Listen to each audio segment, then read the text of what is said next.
आमच्या महायुतीच्या सर्व विविध संघटनेचे सर्व सन्माननीय पदाधिकारी, आलेल्या सर्व आमच्या माता भगिनी, सर्व ग्रामस्थ, आलेले सर्व सन्माननीय पत्रकार आणि मित्रांनो, सर्वप्रथम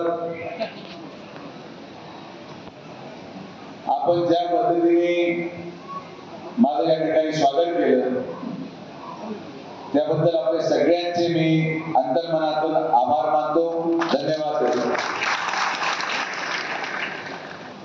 अनेक मान्यवर आपल्या आपल्या भाषणातून त्यांनी आपलं मत व्यक्त केलं आणि मी पण तसं 3-5 मिनिटाचा सगळ्यांना अवधी निश्चित करून दिला होता, तसा मी देखील तेवढ्याच कालावधीमध्ये माझं भाषण संपवणार आहे।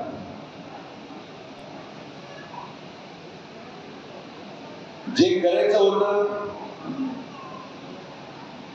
ते करून दाखवलं। माझ्या दृष्टिकोनातून गरीब माणसाला त्याच्या स्वतःची हक्काची जागा देण्या इतकं पुण्याचं काम दुसरं कुठलंच नाही। पद येतात जातात, माणूस खासदार होतो नसतो, मंत्री होतो नसतो।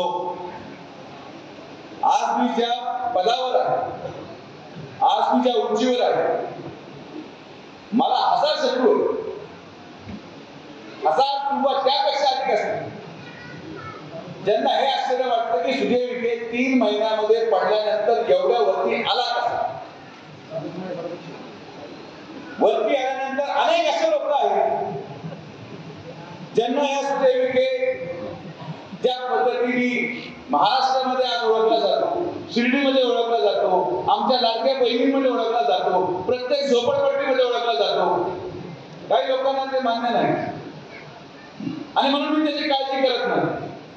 शेवटच्या श्वासापर्यंत शिर्डीमध्ये झोपडपट्टीमध्ये राहणाऱ्या माणसाचं कल्याण केल्याशिवाय मी शांत बसणार नाही।